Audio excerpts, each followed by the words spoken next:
Hi there, welcome to Reddit Confessions. Grab a seat, because this story starts on a Monday morning with a banana. No, seriously, a banana.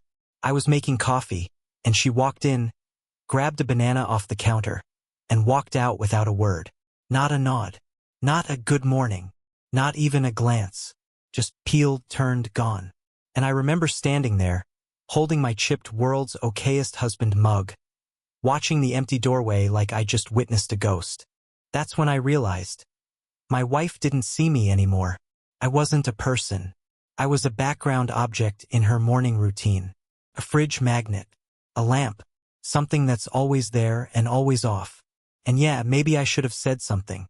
Thrown a playful jab. Or followed her into the other room and cracked a joke. But when someone's been emotionally checked out for months, you stop reaching out. You stop asking. Because rejection, that cold, careful kind, builds a special kind of scar. One you start wearing like armor. I'm not here to say I was perfect. I chew too loud. I clear my throat like an old man. I wear socks to bed. But I was loyal. I was present. I wanted to try. And for almost a year, all I got back were sighs, eye rolls, and vague excuses. Intimacy? Forget it. It became this distant memory, like something I dreamed up in a past life. She'd dodge every attempt. A kiss? I'm breaking out. A hug? It's too hot. Laying close at night? I have to be up early. I started keeping track. Not out of spite. Just because I needed proof that I wasn't imagining it. 11 months. Zero affection. Not one night. Not one touch. Not 1 second of feeling like I was wanted. But then, and this is where things took a sharp turn, I did something completely out of character. I said yes. To a trip. It was my friend Davis's 40th birthday. His wife was throwing a week-long getaway with a small group. Rented cabin in Colorado. Bonfires. No Wi-Fi. Just trees, cold beer, and space. Davis begged me to come. I said no 3 times. Then, the banana morning happened. And I said yes. I didn't tell my wife it was a group trip. I just said, I'm heading out of town next week. Her response? Cool. That was it. No why. No with who. Just cool. So I packed light. I got in my car. And I left. And guess what? I breathed for the first time in months. Out there, surrounded by mountains and laughter and silence that didn't feel tense. I felt like a human being again. I even laughed so hard one night I cried. But here's the kicker. I posted one picture. One. It was me and this woman named Leona. She's Davis's cousin. We were roasting marshmallows and she accidentally dropped hers in the fire. I took a photo mid-laugh. Caption. When your mores betray you. It wasn't romantic. It wasn't planned. But it looked like we were close. And the moment it went up, my wife, who hadn't touched me in nearly a year, called me. For missed calls. Then a text. Who is she? And then another. Are you seriously doing this right now? Suddenly, the woman who barely looked at me over breakfast was blowing up my phone. But wait, it gets worse. Because when I got home, something had changed. Drastically. She was waiting at the door. In makeup. In a dress I hadn't seen in forever. And she said, Can we talk? Reddit. I should have walked away right then. Because what she said next, it didn't just break me. It exposed everything. I hadn't even taken off my shoes when I realized something was off.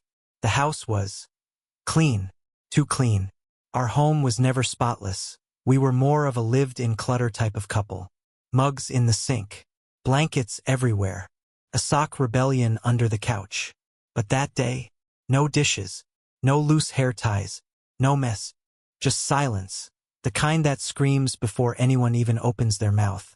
She was standing in the hallway like she'd rehearsed it. Hair curled. Lips glossed. Wearing that navy blue dress she once wore on our 3rd anniversary. The one she'd said she accidentally shrank in the wash. Funny how it fit perfectly now. Her eyes flicked toward my duffel bag. Then to my face. Then back down again. Can we talk? She asked. The part of me that still remembered how to be hopeful wanted to say yes like it meant something. But I didn't move. Not because I was angry, I was numb. I had spent a week remembering what it felt like to be acknowledged, to be heard when I spoke, to laugh without feeling like I was being a burden. Still, I followed her into the kitchen, where the banana used to sit, long gone now, just like the woman I thought I married. She started talking fast, her voice coated in this weird cocktail of urgency and sugar. "I've been thinking a lot," she said. "And maybe I haven't been as present as I should have been. I've been under a lot of pressure. Work's been crazy. I didn't realize how distant I'd become until I saw that post." There it was. Until I saw that post. Not until I missed you. Not until I realized how much I love you. Just until you embarrassed me in front of my social circle. I asked her one simple question. What changed? She hesitated too long. Long enough to confirm what I feared. She didn't come back because she missed me. She came back because she thought I was moving on. Because her illusion of control cracked the moment someone else, anyone else, looked at me like I mattered. Then she dropped the line that started a chain reaction I'll never forget. "If you wanted intimacy, Dwight, why didn't you just say something differently?" I blinked. Differently? As if my whispering, "I miss you," into the sheets at 2 a.m. wasn't enough. As if standing in the hallway begging her to talk wasn't different enough. As if tracking every rejection in my mind like tally marks on a prison wall somehow didn't count because I didn't package it right. But I wasn't ready to fight. Not yet. So I asked what she meant. That's when she pulled out her phone, and I swear to you my heart stopped, and showed me a note. A literal bullet point list of communication issues she thought I needed to work on. Like I was some employee getting a quarterly review. Too sensitive when corrected. Brings up emotions at bad times, and needs to show more confidence in physical settings. I sat there stunned, staring at her screen, realizing this wasn't an apology. This was damage control. She wasn't sorry. She was strategizing. She wanted to make sure I didn't leave. Not because she loved me, but because she didn't want to lose me. And before I could even react, she did something that I still haven't processed. She reached out and touched my face, gently, almost lovingly, and then whispered, "Let's start over." I wanted to believe her. God help me, I did. But then I saw it. A red glow from her notifications lighting up the edge of her screen. A message preview from someone saved as J. It said, "Did he see the charger yet?" My blood turned to ice. Charger? I excused myself, went upstairs, and for the first time in months, entered the guest bedroom. The one she swore she never used. The one that always smelled like expensive cologne I never bought. I looked under the bed, behind the nightstand, opened the drawer, and there it was. A phone charger. Not mine. Not for her model of phone either. I just stood there holding it, feeling like a character in someone else's life, in someone else's joke. And when I walked back down with it in my hand, she froze. That beautiful, composed, curated version of her just froze. I didn't say a word. I didn't need to, because her face said everything. The charger sat between us on the table like a confession no one had signed. She didn't reach for it, didn't explain it, didn't even try to lie at first, which in some twisted way scared me more than anything, because that meant she was calculating. I asked, without raising my voice, "Who's Jay?" She swallowed hard, and I could see her debating in real time whether to spin something or just default to denial. But the silence stretched so long it answered for her. Still, she gave it a try. "That could be anyone," she said, voice brittle. "Really?" I held up her phone. "Because he asked if I found this. That doesn't sound like anyone. That sounds like someone who's been here. In this house. In this room." Then came the classic move. Her eyes welled up. Not with guilt, not with grief. With fear. Fear that she had been caught too cleanly, with no messy argument to hide behind. I recognized it instantly because I've worn that same look every time she's accused me of overthinking for the last year. "I was lonely," she said. That was her opening line. Not sorry. Not I made a mistake. Just I was lonely. Couldn't help but laugh sharp. Broken. "You were lonely? I've been sleeping next to a statue for almost a year. You pushed me away, Brielle. Every Single. Time. And when I finally stopped begging, you got scared. She didn't deny it. That's what shattered me most. She looked at me like she was seeing me for the first time, and maybe she was. Maybe she didn't think I'd ever speak this way. Maybe she thought I'd keep swallowing it, curling in on myself, journaling in secret while she flirted in text messages she thought I'd never see. The part that really gutted me came next. She whispered, "I didn't think you'd notice." Not, "I didn't think it mattered." Not, "I didn't mean to hurt you." Just, "I didn't think you'd notice." That was when the final light went out. Because she didn't just betray me physically. She erased me from her emotional world and assumed I'd keep orbiting like some obedient little moon. I asked again, this time with a strange calm in my voice, "Who is he?" "Brielle." She looked down, then up, then said his name like it was something she wasn't supposed to speak aloud. "Jonas." My stomach turned. Not because I knew him, I didn't, but because of how softly she said it. Like the syllables were delicate. Like she'd been practicing it in secret places. I asked how long. She hesitated. "It wasn't serious." "That's not an answer." 2 months. Maybe 3. I stood up. My legs felt shaky. Like the ground was made of glass and I just heard the first crack. "So while I was upstairs pacing the hallway wondering if I'd ruined our marriage, you were busy falling for someone named Jonas?" "It wasn't like that," she said. "It was a mistake. It didn't mean anything." "You mean the charger didn't mean anything?" I held it up again like evidence at a trial. "He was here, Brielle, in our guest room, while I was sleeping upstairs." She finally broke then, not into apology but into defense. "You left, Dwight. You abandoned me to go find yourself or whatever that trip was. You think I didn't notice the photos? The other woman? You were smiling again. I haven't seen you smile in months." "That was a real smile," I snapped, "because I wasn't being punished for existing." And that's when she said something I will never, never unhear. "You were easier to love when you didn't expect anything." That one sentence sliced deeper than any confession ever could. Because that was the truth, wasn't it? She didn't want me. She wanted my silence, my loyalty, my emotional labor, my financial support. But not me. Not the man who asked questions. Not the man who needed warmth. I don't even remember how the conversation ended. I just remember walking into the garage and sitting in my car for over an hour with the engine off, staring at nothing, realizing that every memory I had with her now felt infected. And I hadn't even gotten to the worst part yet. Because later that night, when I checked our shared cloud account out of instinct, the one we used for backup photos, I found a hidden album she forgot to delete. An album named Nights I Needed. And inside, pictures that proved everything she had just tried to minimize, and then some. I didn't want to open the album. I really didn't. My hand hovered over the screen for longer than I want to admit. A small part of me still believed, hoped even, that it would be empty. That maybe the title was poetic, maybe it was old.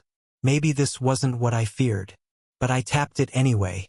The first photo loaded slowly. It was dark, grainy, taken indoors. Her face was partially hidden, but I recognized the shirt. One of mine. She was in our house. In that shirt. On the couch I still used. Lying against someone. I couldn't see his face clearly, but I saw his arm draped over her. Bare. Relaxed. Familiar. Swipe. Second photo. She was kissing his neck. His hand was in her hair. Swipe. Third. Her sitting on the edge of our bed, legs tucked under her, wearing lingerie I'd never seen before. Something dark red, lacy. She was smiling. Not posing, just caught smiling. One of those candid, real smiles. The kind I hadn't seen from her in a year. That's when the shaking started. My fingers, my chest, my breath. It all just collapsed inward. Because I realized she gave him the parts of herself she spent months telling me she didn't have anymore. Swipe. Fourth photo, and this one.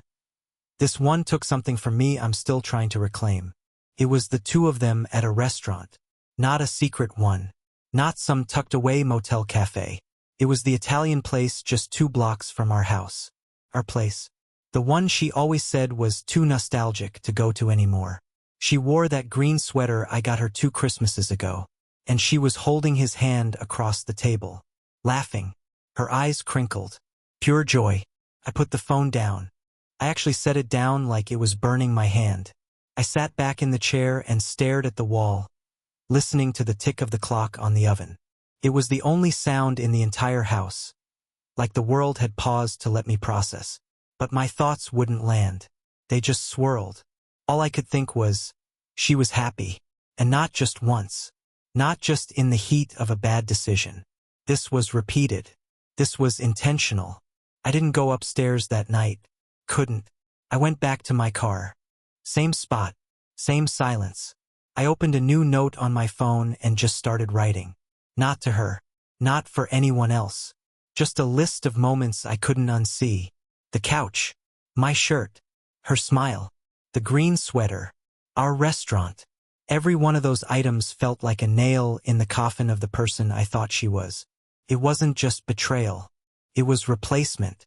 She replaced our intimacy with new memories. She replaced our jokes with new inside moments. She replaced me with someone who got the version of her I had begged to see for months. But here's what broke me the most. That night, at 2:16 a.m., while I was still in the driveway, she texted me. "We can still fix this if you're willing to try." Try. After everything, she still saw this as something I had to fight for. But I didn't reply. I just stared at the message and realized I wasn't even angry. I was tired. Not just from the photos. Not from the lies. From the weight of carrying this marriage alone for over a year, while she built a secret life and called it space. And yet, part of me still didn't know what to do. I wasn't ready to leave. I wasn't sure how. Where would I go? Who would believe me? She was the charming one. The social one. I was the guy who always apologized first. But everything shifted the next morning, when I got a phone call from a number I didn't recognize. And the man on the other end? He said, "You don't know me, but I think we need to talk about Jonas. And your wife." I didn't answer right away. The unknown number just sat there on my screen, vibrating like a heartbeat. Normally, I ignore those calls. Scam likely. Spam. Telemarketer trying to sell me an extended warranty on a car I no longer owned. But something about the timing, something about the way the universe had been unraveling, told me to pick up. So I did. "Dwight?" the man asked. His voice was low, calm, too composed. "Yeah," I said cautiously. There was a pause. Then, "I'm not calling to start anything. I just thought you deserved to know what's been going on. With Brielle. And with Jonas." I nearly dropped the phone. My mouth opened but nothing came out. I stepped out of the garage, out into the driveway, where the air hit cold against my face. "Who is this?" I finally managed. "My name's Trent. He stopped himself, like he wasn't sure how to phrase it. "I'm Jonas's brother. Half-brother, technically. We work together." That meant nothing to me. I didn't know Jonas beyond the syllables of his name and the outline of his body in those hidden photos. But I let him talk. Something about his voice made me listen. "I've been watching this situation spiral for weeks," Trent said. "I didn't want to get involved. I told Jonas what he was doing was reckless, especially since..." He paused again. "Especially since she's married." But he didn't care. Said she was miserable. Said her husband didn't see her. I could hear the disgust in his voice when he quoted that last part. "I tried to stay out of it," he continued, "until I saw your picture on her fridge last week. My stomach dropped. She has a photo of you too. One of those smiling, arms around each other types. Stuck under a magnet." He laughed when I pointed to it. Said, "That guy? He's harmless." I closed my eyes. I didn't want to hear more. But I couldn't stop him. I needed this pain, like a tongue probing a sore tooth. I needed it to be real, verifiable. Trent kept talking. "She told him you were emotionally distant, that you never wanted to travel, that you weren't interested in her passions anymore. But then she slipped up. She mentioned your trip to Colorado, that you'd gone with friends, that there was another woman. And Jonas." He hesitated, then said something that will stay with me for the rest of my life. He said she panicked after that, like she realized she might have miscalculated, that she thought you'd never leave, that you were just a placeholder. I finished. Silence. I couldn't breathe for a second, because hearing it from a stranger made it real in a way my own thoughts never could. I was supposed to be the background noise in her life. Steady. Predictable. A man she could neglect without consequence. And now that I'd shown even a flicker of independence, she was scrambling to rebuild the image of a marriage she herself had bulldozed. "I'm not trying to hurt you," Trent said gently. "I just thought you deserved to know that this wasn't a mistake. It was planned. He was at your house more than once. And from what I gathered, she was never planning to tell you." I thanked him. I don't even remember hanging up. I just remember standing there, staring at the tree across the street, watching a squirrel dart across a branch like it had more direction than I did. That night, I didn't confront her. I didn't rage or scream. I didn't flip the table or demand answers. I simply asked her to sit down. And when she did, I placed my phone on the table between us and pressed play on the call recording. Yes, I had recorded it. Something inside me told me I'd need proof. Not just for me, for later, for after. She didn't cry. She didn't shout. She smirked. That tiny, split-second grin told me everything. It was the look of someone who'd already decided what version of the story she'd tell her friends, her parents, our neighbors. I was the cold husband, the emotionally unavailable one, the guy who left her emotionally long before she cheated physically. She was ready to paint herself as the one who tried to save the marriage. But she didn't know I wasn't going to play that game. Not anymore. The next morning, before she woke up, I made a call to someone she never expected. Someone who had more to do with this story than she'd ever admit. Because as it turns out, Jonas wasn't her first secret, just the one who got caught. The strange thing about betrayal is that it never just lives in the moment. Once you see it, really see it, it starts to echo backward. Everything you thought was harmless, or awkward, or just a coincidence, suddenly becomes suspect. It replays in your mind like security footage you didn't know you were collecting. And that's exactly what happened the next morning. I was in the kitchen making coffee, same routine, same half-functioning coffee maker, same chipped mug, but something was different. Her planner was sitting out on the table. Not open like she was using it, just left there, like a prop, almost too visible, like she wanted me to see it. But that's not what caught my eye. It was the name, one I hadn't thought about in months. Jody, 3 p.m., Galleria. Now, Jody wasn't unfamiliar to me. She was one of Brielle's old co-workers from a job she supposedly quit over a year ago.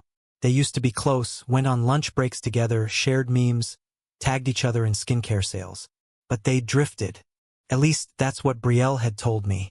Said Jody got weirdly competitive and toxic, that they hadn't talked in ages. So why was Jody suddenly back in her planner, marked at the exact same time Brielle had told me she had a therapy appointment? I flipped backward, through last month, through the one before. Jody's name appeared 3 more times, each time paired with a different location, spa, cafe, hotel bar. My stomach turned. It wasn't the name. It was the pattern. The exact same day she always came home later than expected, smelled like perfume she didn't wear, and had vague, rehearsed answers like, "It was a hard session today," or, "My therapist is really pushing boundaries with me." Turns out, the only boundary being pushed was mine. So I did what I never thought I'd do. I messaged Jody. Not confrontational. Just a simple, polite check-in. "Hey, it's Dwight Brielle's husband. Hope you're doing okay. She mentioned you recently. Wanted to say hi." 3 hours later, Jody replied. Confused. Curious.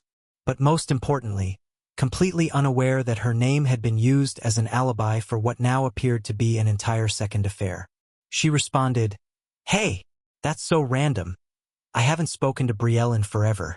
How's she doing?" I didn't even reply. I didn't have to. The silence between that message and my next breath was enough to change everything. That night, I waited until we were both home. No accusations. No build-up. I set her planner on the table and pointed to the entry. "You saw Jody yesterday?" I asked. She blinked. Nodded. Yeah. She's been helping me process everything. She's supportive. Really? I asked, deadpan. Because Jody seems surprised to hear you're even alive. That smile again. That little smirk she couldn't help. Like she thought she could twist her way out of anything. But I didn't give her time. I opened my phone and read Jody's reply out loud. Her face dropped. The silence between us this time wasn't defensive. It was calculating. I could see her trying to find a narrative. Trying to rearrange the pieces of the lie into something she could still sell me. I didn't want to hurt you, she finally said, voice low. But you did, I replied. Over and over. And you thought I wouldn't notice. Jonas was just the one who left fingerprints. But you've been erasing me for longer than that. Haven't you? She folded her arms. What do you want me to say, Dwight? That I got bored? That I didn't know how to leave? That I liked the attention? Would that help? No, I said. But it would be the first honest thing you've said in months. Then I did something I'd been too afraid to do for over a year. I stood up. Not metaphorically. Literally. I walked over to the hallway closet, grabbed the duffel bag I hadn't fully unpacked from my Colorado trip, and started filling it. She didn't stop me. Not a word. And that's how I knew it was already over. Long before Jonas, long before Jody. Maybe long before either of us ever said, I do. She didn't try to fight for me. She didn't cry. She just let me pack. As if this was the ending she expected. As if she had already rehearsed what she'd say to her friends. But what she didn't know, what she never expected, was that I had one more move to make. Something that would change the story she was preparing to tell. Because in her effort to rewrite the narrative, she made one crucial mistake. She left me with the truth, and I was finally ready to use it. I didn't sleep that night, not out of heartbreak that had already calcified, and not out of anger either. What I felt was colder than that. Still, heavy, like the weight of a locked box I had carried for too long. And now, the key was finally in my hand. The next morning, she acted like nothing had happened. Made toast, checked her emails, played her part. That's when I realized just how deep her self-deception ran. She wasn't waiting for forgiveness. She was waiting for the chance to rewrite the ending, to control the optics, to frame me as dramatic, confused, maybe even unstable. But I was done being the quiet one, the man who faded into corners, the husband who over-explained, over-apologized, and underreacted just to keep peace in a war I didn't start. I didn't want revenge. I wanted the truth to walk into the room and stay there, even after I left. So I made a plan. There was an old Google Drive folder we used to share back when we were planning our wedding. Inside it was a subfolder titled Us. Engagement photos, letters, receipts from venues we never chose. She hadn't touched it in years, but I had admin access, and I still remembered the password she never changed. I created a new document inside, titled it plainly, For Whoever Needs This.